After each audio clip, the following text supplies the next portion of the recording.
Comment réussir ton lancement de produit? Dans cette vidéo, on va voir ensemble tous mes meilleurs conseils pour t'assurer la réussite de ton lancement. C'est un moment important, c'est un moment où tu peux faire le plus de ventes généralement, où il y a un effet de nouveauté ou un effet d'excitation. Donc, il ne faut pas rater ton lancement de produit, il faut faire les choses correctement. Je vais te donner mes conseils dans cette vidéo. Et juste avant de commencer, si tu veux 10 ressources pour t'aider à vivre de ton contenu, vivre de tes formations, de tes coachings, eh bien, tu peux télécharger un pack que j'ai préparé pour toi spécialement, qui est gratuit. Il y a plein de choses super intéressantes. Tu apprends à vendre, à tirer des inscrits, à trouver des idées de contenu. Et tu peux le récupérer en cliquant sur le lien qui est juste en dessous dans la description. Donc nous, c'est parti, on s'attaque maintenant au lancement de produit. Comment ça marche? Qu'est-ce qu'il faut faire? Qu'est-ce qui est important? La première chose importante à faire, c'est d'adapter la durée de ton lancement au prix de ton produit. Tu ne vas pas faire un lancement aussi gros si tu vends un produit à 40 ou 50 balles par rapport à un produit que tu vas vendre par exemple à 200, 300 euros ou 1000 euros, d'accord? Globalement, il y a une règle, c'est que plus tu vends un produit cher, plus il va falloir que tes lancements durent longtemps. Parce que les gens vont avoir besoin de plus d'arguments pour pouvoir franchir le pas, parce que ça leur demande un plus grand investissement financier.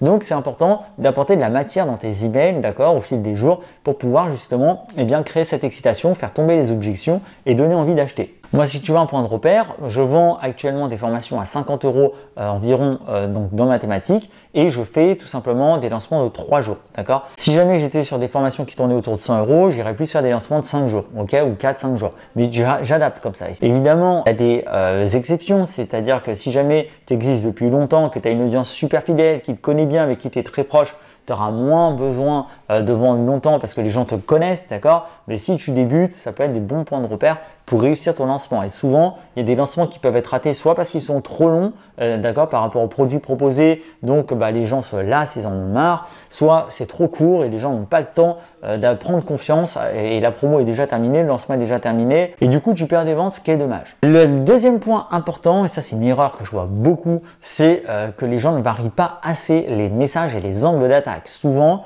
l'erreur classique d'un lancement de produit, c'est de se dire je vends mon produit le premier jour, j'annonce le produit.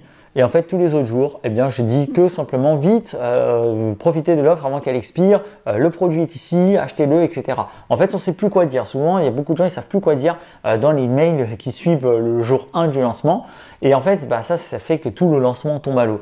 Et en fait, c'est important de venir toujours trouver des nouveaux angles d'attaque, c'est-à-dire d'essayer de trouver une manière de vendre le produit différente chaque jour. Donc, ça peut être quoi? Ça peut être en essayant de venir justement détruire d'anciennes solutions qui ne marchent pas. Ça peut être en essayant de montrer pourquoi c'est une super opportunité, en essayant de montrer que finalement, c'est pas si compliqué, que finalement, ça va pas prendre autant de temps qu'on le croit, etc.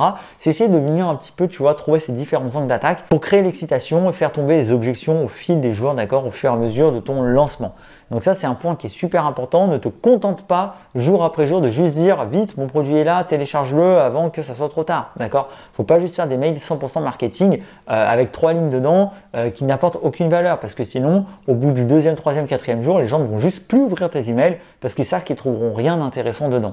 Donc il faut rendre tes emails de vente intéressants. Ça, c'est vraiment une clé qui est importante. Il faut qu'il y ait toujours un argument de valeur, qui ait un peu de valeur à l'intérieur, d'accord? Même si tu vends ton produit, il faut qu'il y ait de la valeur dans la manière dont tu le vends, dans la réflexion que tu proposes, dans l'angle d'attaque que tu proposes. Un autre point que tu peux faire, c'est de faire un peu une bande-annonce de ton lancement la veille pour créer l'excitation et pour préparer les gens justement en fait que tu vas lancer un nouveau produit. Moi, j'aime bien le faire, c'est-à-dire que la veille, dans ton email que tu envoies la veille, tu vas dire quelque chose du genre, par exemple, surveillez bien vos emails demain, je vais vous parler d'une toute nouvelle formation, d'un tout nouveau produit qui va vous aider à faire telle chose, c'est super excitant, à demain. Tu vois, un petit truc tout simple, simplement qui va un peu créer la curiosité, le mystère, l'excitation et qui fait que le lendemain, tu vas augmenter les chances d'avoir de meilleurs taux d'ouverture sur tes emails au lancement. Donc, petite stratégie simple mais qui marche bien, que j'ai testé et que je t'invite à faire. Le dernier conseil dont je voudrais te parler, c'est de garder de la flexibilité. C'est-à-dire que je te déconseille de faire une séquence de lancement toute programmée à l'avance. Pourquoi? Parce que parfois, tu peux être surpris de la réaction des gens par rapport à ton premier email de lancement. Peut-être que certains vont te poser énormément de questions. Et dans ce cas-là, tu vas te rendre compte que dès le lendemain, ce qui va être le plus important de faire, c'est de créer par exemple un email foire aux questions pour aider les gens à faire leur choix, pour répondre à toutes les questions qui peuvent se poser, à toutes les craintes qu'ils peuvent avoir. Et donc faire tomber les objections. Peut-être que tu vas cartonner, faire un maximum de ventes dès le premier jour. Et alors, tu vas te rendre compte que finalement, le lendemain, tu vas pouvoir plus axer encore sur cette excitation, sur cet effet de bénéfice client, d'accord? Que tu n'auras pas besoin de faire tomber les objections parce que le produit se vend déjà très bien. Et donc, tu vas pouvoir venir amplifier le côté désir, excitation autour du produit pour faire craquer les dernières personnes. Peut-être que tu vas te rendre compte que ça va être coup-ci, coup-ça, que tu vas être en entre-deux et que justement, ça va être important de venir encore rassurer les gens, de venir encore proposer de nouveaux angles, etc.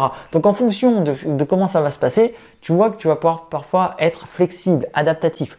Donc, moi, je te conseille vraiment de ne pas tout programmer à l'avance et de regarder au jour le jour comment se passent les ventes, comment ça marche. Voilà, donc en gros, si on résume, c'est adapter la durée du lancement au prix. Plus tu vends cher, plus il faut faire un lancement qui est long. Il faut toujours apporter de nouveaux angles d'attaque, varier les angles, ça c'est hyper important. Ne pas hésiter à faire la bande-annonce de ton lancement la veille et ne pas hésiter à rester adaptatif, c'est-à-dire adapter les messages en fonction de comment se passe ton lancement, d'accord, pour avoir au maximum le bon email au bon moment.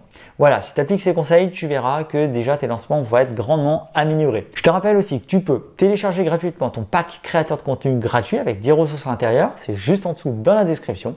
Et si la vidéo t'a plu, n'hésite pas à mettre un petit pouce bleu, t'abonner à la chaîne. Moi, je te retrouve dans les prochaines vidéos. Ciao!